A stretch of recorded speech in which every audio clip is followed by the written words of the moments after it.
এবার Bangladesh football federation Bafufe Javier ক্যাবরাকে sack করলেন এবং তার পরিবর্তে একজন নতুন কোচ করছেন আমাদের বাংলাদেশ জাতীয় দলের জন্য। চলুন এমন একজন কোচের দেখে নিই যিনি এখন ফ্রি এজেন্ট হিসাবে আছেন এবং চাইলেই আমরা তাকে বাংলাদেশ কোচ করতে পারি। এবং এটা সম্পূর্ণ আমার নিজের ব্যক্তিগত মতামত, তো আপনার ভালো নাও লাগতে পারে, কারণ তিনি রাতারাতি দুইটা দেশের ফুটবলকে রাতারাতি পরিবর্তন করে দিয়েছেন। চলুন জেনে নেওয়া যাক কাতার 2019 সালে trophy, and this is the moment they've waited 5 years for, to lift silverware once again. কিভাবে কাতার এত রাতারাতি এত বড় সাফল্য পেয়ে গেল, তার পিছনে মূল একজন কারিগর ছিলেন, তিনি ফ্লেক্স সানচেজ। হ্যাঁ, আপনি হয়তো যদি নিয়মিত ফুটবলের খোঁজখবর রাখেন তাহলে এই নামটা আপনি, স্প্যানিশ কোচ, কোচিং ক্যারিয়ারটা শুরু হয় 2015 সাল থেকে। এর পরবর্তীতে 2017 সালে এসে তিনি কাতারকে কোচিং করানো শুরু করেন এবং সেই সময় কাতারের অবস্থা অনেক খারাপ ছিল এবং তারা এশিয়া কাপকে লক্ষ্য করে নিজেদের প্রস্তুতি করছিলেন এবং তিনি 2 বছর মতো কাতার ছেড়ে কোথাও যাননি, শিকড় থেকে জানতে শুরু করেন।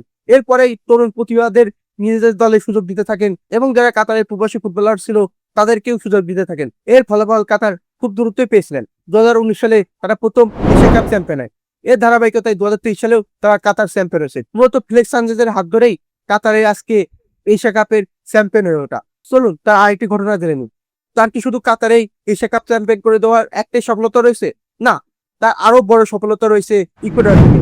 হ্যাঁ, আপনি ঠিকই শুনেছেন, যে ইকুয়েডর 2026 বিশ্বকাপ বাছাই পর্বে আর্জেন্টিনা, ব্রাজিল ও উরুগুয়েকে হারিয়ে বিশ্বকাপে এসেছে, কিন্তু সেই দলের কোচ তো ফ্লেক্স সানচেজ নয়। তাহলে এই দলের সফলতার পিছনে তার খেয়াল। 2022 সালে ইকুয়েডর যখন বিশ্বকাপে কোয়ালিফাই করতে পারেনি, তখন ইকুয়েডর ফুটবল ফেডারেশন ফ্লেক্স সানচেজকে তাদের জাতীয় দলের হেড কোচ বানিয়ে দেন। এরপর থেকেই ইকুয়েডর ফুটবল উল্কার গতিতে উঠতে চলেছে। মানে 2022 বিশ্বকাপ কোয়ালিফাইতে যেখানে তারা ল্যাটিন আমেরিকার 8 নম্বর দল হিসেবে শেষ করেছিল, মানে তারা কোয়ালিফাই করতে পারেনি, কিন্তু সেই দল 2026 বিশ্বকাপে 2 নম্বর হয়ে শেষ করেছেন।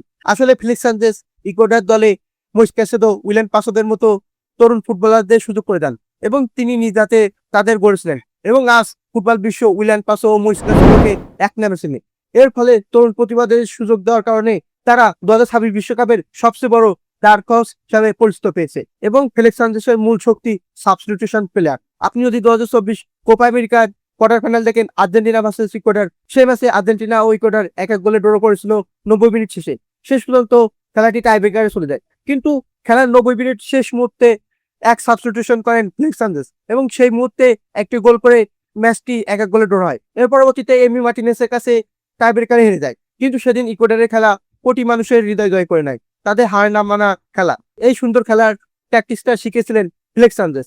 হ্যাঁ, এর মাধ্যমেই পুরো ইকুয়েডর ফুটবল আজকের 2026 বিশ্বকাপের ডার্ক হর্স। কিন্তু আমি কেন ফ্লেক্স সানচেজের কথা বলছি? আসলে তিনি 2026 সালে এসে ফ্রি এজেন্ট হিসাবে আছেন এবং আমাদেরও এমন একজন কোচ চাই যিনি বাংলাদেশের ফুটবলের শিখরে পৌঁছে যাবেন এবং আমাদের দলে তরুণ প্রতিভা ফুটবলারদের জায়গা করে দিবেন। যেখানে হাবিয়ার ক্যাবরেরা ফামিদুলকে বয়সের কারণে ম্যাচ খেলাতেন না, সেখানে ফ্লেক্স সানচেজ 16 থেকে 17 বছরের তরুণ প্রতিভাদের ম্যাচ খেলার সুযোগ করে দিতেন।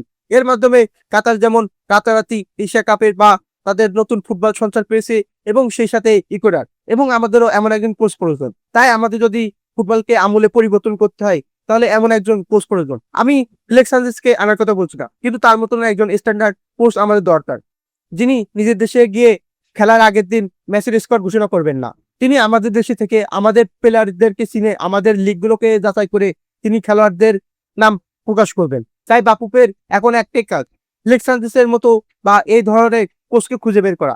এবং ফ্লেক্স সানচেজ 2026 সালে এসে ফ্রি এজেন্ট হিসাবে আসেন, চাইলেই তাকে বাংলাদেশে কোচ করে আনা সম্ভব। আর এই দেশে আছে কোটি ফুটবল অনুরাগী ভক্ত, মানে বাফুফের যে কোনো সিন্ডিকেটের বিরুদ্ধে তারা সবসময় দাঁড়িয়ে যায়। তাই আমাদের উচিত এই সময় বাংলাদেশের এমন একজন কোচ খুঁজে বের করা যিনি কোচিং করাবেন না, তিনি বাংলাদেশকে একটা পুনর্জন্ম দিয়ে যাবেন। মানে আমাদের দলে তো হামজা, শমীদ সোম আছেন এবং আমাদের দলে আরো কিছু হামজা, শমীদ সোমের মতো প্লেয়ার তৈরি করে দিবেন। হয়তো 2026 সালে আমরা বিশ্বকাপ কোয়ালিফাই বা 27 সালে এশিয়া কাপ খেলতে পারবো না, কিন্তু এমন মানের একজন কোচ আসলে আমরা হয়তো ভবিষ্যতে 2030 সাল বা 2034 সালের ভিতরে আমরা বিশ্বকাপ খেলতে পারি। তাই আমাদের এখনই প্রস্তুতি দরকার। তাহলে আপনি বাংলাদেশের নতুন কোচ হিসাবে কাকে চান? যে হাবিয়ার ক্যাবরেরা আবার নতুন করে আপিল করেছেন কোচ হওয়ার জন্য, নাকি ফ্লেক্স সানচেজের মতো একজন স্ট্যান্ডার্ড কোচ যিনি আমূলেই যে কোনো দলকে পরিবর্তন করে দেন? Thanks for watching. আপনার মূল্যবান মতামত আমাদের কমেন্ট করে জানান। আর সাবস্ক্রাইব যদি না করা থাকে তাহলে এক্ষুনি করে দিন এবং এই ধরনের ভিডিও পেতে আমাদের পাশে থাকুন।